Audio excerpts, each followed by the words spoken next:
الحمد لله رب العالمين حمدا يوافي نعمه ويكافئ مزيدا ثم الصلاة والسلام على سيدنا محمد وآله وصحبه وسلم وبعد.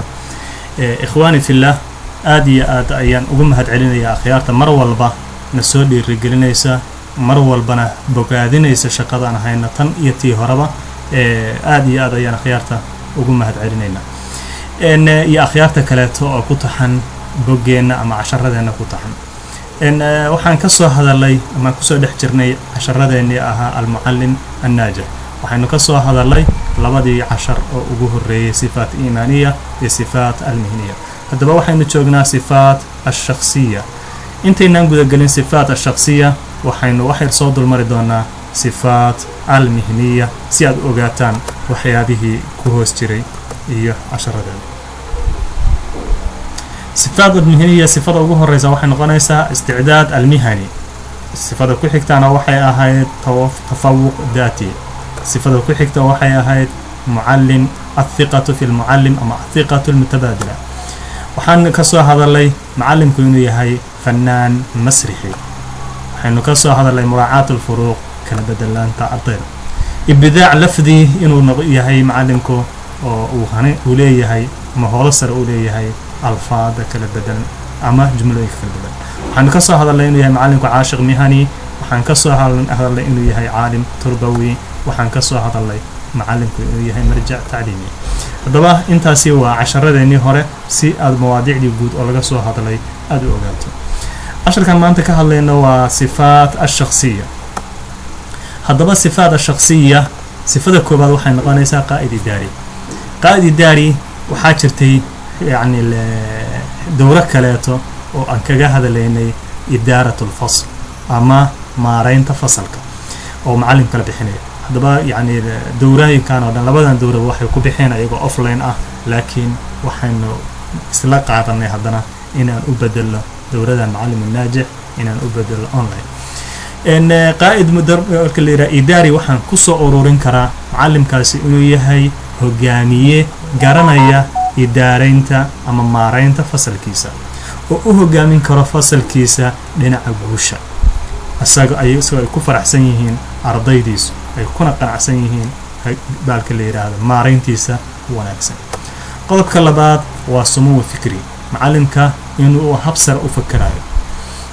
هذا بس سمو الفكري هدي أنا واحد قصير فناه سمو الفكري حتى مركب وجوه الرئيس فكري وحل هذا وحصيلة عمليات التفكير الهائلة التي قام بها ذهن الفرد طوال سنوات حياته إن وحكسوا حصيلة مع عمليات كفكر كيس معنا مسك حديثة شقدي مسك حديثة أي شقين يسي مددي وشري أم وشوبي شقدي أي مسك حديثة من يسي وحي كسوا حصيلة عمليات كها أي رقم مقعبة فكر إن صفات كيسا أو معلم كوس ناجحة هي صفات كبارز كا ولا جدون أيه مركز سمو الفكري هي وحيد ميان سيدان صوص عطا. وجوه الريا وحن قنايا تحر إنه فكر ما تكحديس حرية أما فكر كيسا أخضار كحرية لأنه أخضار واحد طبيعية قفل بابه وخلما. قلبك كلا توحويه إنه خبرة أولية هي قاعدة شرق عن كصعب أما صائب كا. إنه فهم كرم مواقف تا ونقبل كرو إعدارك إعدارك من دقيقة لأنه أرض المرور بعداريا لكن قيب كم من عدارك وكذب قيب كم من عدارك وحاول معلمك هكذا إنه النظامي حرفة سرنا وبندقه معلوماتك وصوب بندقه كارهان مركي ودمية موضوع أو بلابا موضوع كلاته أما هذه الشابتر ودمية أو بلابا شابتر كلاته لأنه هو أرض روح لقيابا قيب كم من إني بمغنيت شابتر كي هريته أما قيب كم من شابتر عشرة قيب كم من كم مغنيت أما أو بوض مغنى حلقة يا مسكة أديك إن حالة نفسية أي هيستي أو مركز أصلا مسكة حديث ديار هاي إني فهمته إذن سو أرضي قال أفهم 10 كي أما وحيابه شابتر كي هو كوتشري وحامه ما إنه صاد المرة وحيابه أوليات كله يقانو إنه صاد المرة مركانه وجود أرضي قدنا لأنه أرضي يقول مركا وفقاتنا يا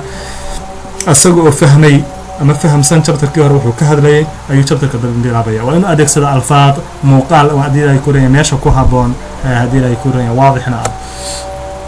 معرفتي سي خبرتي سينة هاي متهير سريتها سيدا وحا ugu badan oo adilaysanaayo waxa ugu badan oo bandhigayana waa inuu adilaysto حديث بالك اللي راعي آيات قرآن أحاديث يا مواقف سنة inay afcaashiisa isu dhigan tahay oo ay isu dhigan tahay mundabat fi ruduudi afcaalihi markasta uu fal celinayana inuu yahay mid mundabat ah oo uu ka fiirsaday wajahaadka nadarka kala bedelana inuu u wajaho si mutaaniya oo ka fiirsi leh oo muraajaca leh inuu u wajaho weeyaan qodobadaas ayaan ku soo gaabin karaa sumul fikri waan ku dheeraanay qodobka kale waxa weeye caadil mawduuci macalinka waxa looga baahan yahay cadaalad ayaa looga baahan yahay markasta laanahu cadaaladu waxa weeye waxaan soo hore ku soo sheegnay inay jirto wax leeyahay muraacatul furuq ardaydu inay kala bedelan tahay garad ahaan u kala bedelan tahay cilmi ahaan u kala bedelan tahay macnaha da ahaan u kala bedelan tahay ardaydu inaysan isku mid ahaan ayaa fasalka iskugu imaanaysa idan ardaydaas waxay rabtaa si isu dheelitiran oo miisaaman oo isleh inay macluumaadka doonayaan u gaaraan arday walbana macluumaadkii uu rabay in la gaarsiiyo ayaa muhiim ah noqonaysa waxaa caadil mawduuci ka mid ah inuu arday abaal mariyo macalinku ardayga haddii ay ku raayo mujtahidka dadaalka badan sidoo kale uu ciqaab dusha kaga rido ardayga haddii ay ku raayo sameynaya waxyaabaha aan loo baahnayn ama ka soo horjeeda ficilka ardaynimada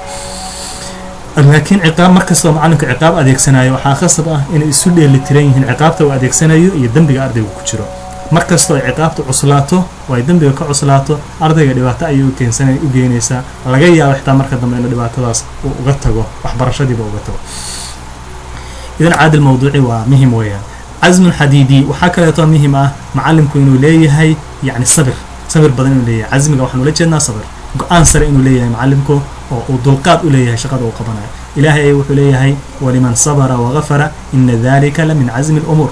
qofku inuu haddii ilaahay ku reey sabro oo dhaafo waxyaabihii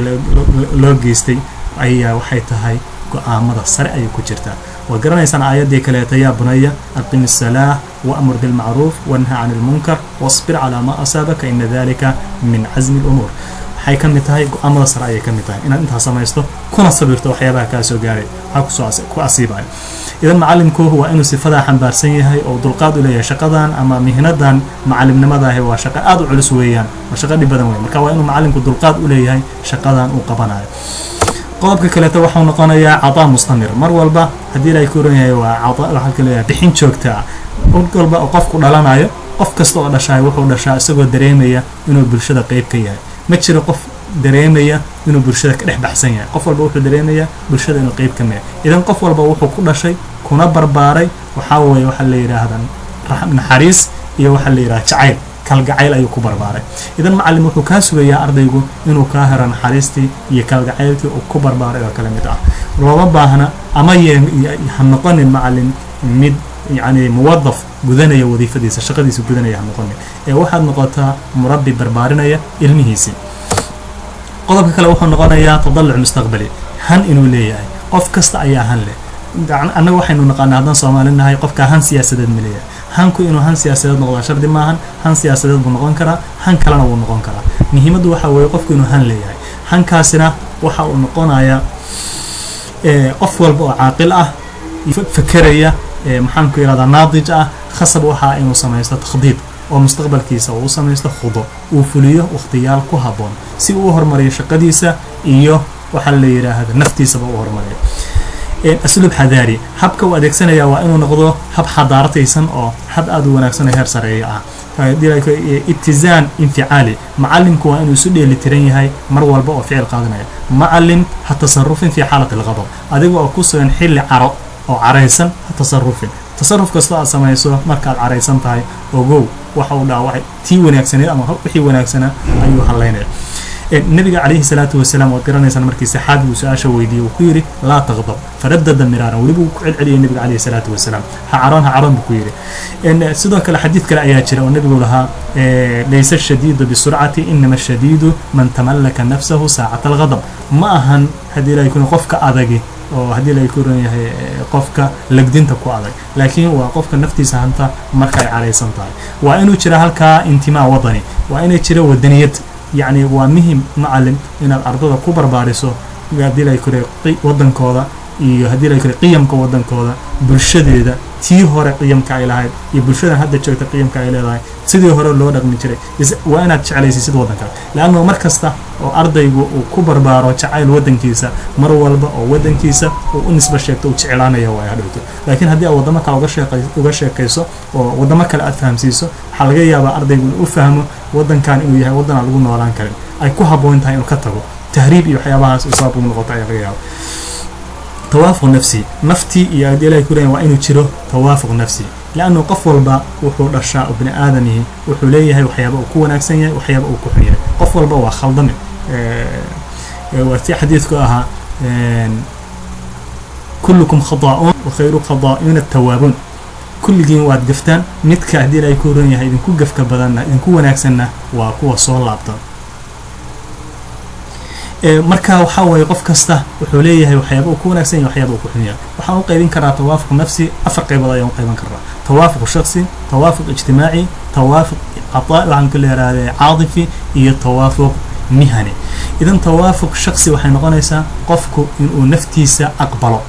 daatadiisa inuu aqbalo oo ka dhargiya naftiisa waxyaabaha ay u baahan tahay ama ha noqoto waxyaabo fitri ah ama ha noqoto waxyaabo suluuki ah in uu ama ha noqoto waxyaabo asaasi ah ama ha noqoto waxyaabo thanawi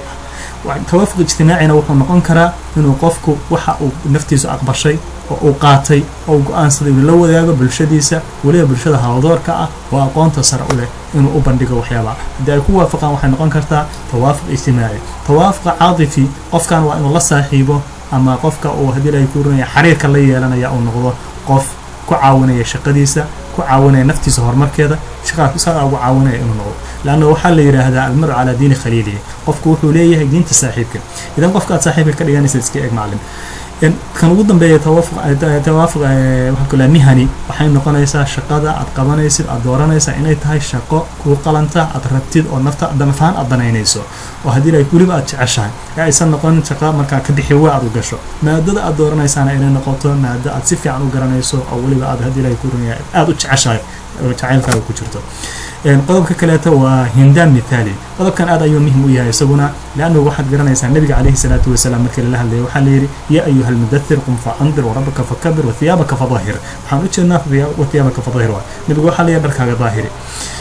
waad garanaysaan aayadda quraanka khudu ziinatakum inda kulli masjidin markasta oo hadii ay ku roon yahay salaad galeysaan waxaad qaadataan quruxdiina qaata dharkiina kan ugu quruxda badan qaata idan macallimku markasta uu xiisad galaayo waa inuu isu soo qurxiyo si aad u wanaagsan dharkiisa dharka ugu fiican la soo xirto habka uu soo labisanaya hab islaami ah oo ku dayasho leh nabiga uu ku dayanayo calayhi salaatu wasalaam waa inuu timihiisa waa inuu soo jaro hab aad u wanaagsan oo tarbiyadii nabiga ay ka muuqato calayhi salaatu wasalaam qodobka ugu dambeeya wuxuu noqonayaa dumuux la nihaayi haddana waa inuu leeyahay damac fog waa inuu leeyahay macallinku waan kala go'ahay qodobadeena intaas ayaynu ku soo gaabinaynaa casharkeennan waa anigoo Saciid Axmed Faaraxa waxaan idin leeyahay waan idin salaamayaa assalaamu calaykum wa rahmatullaahi wa barakaatuh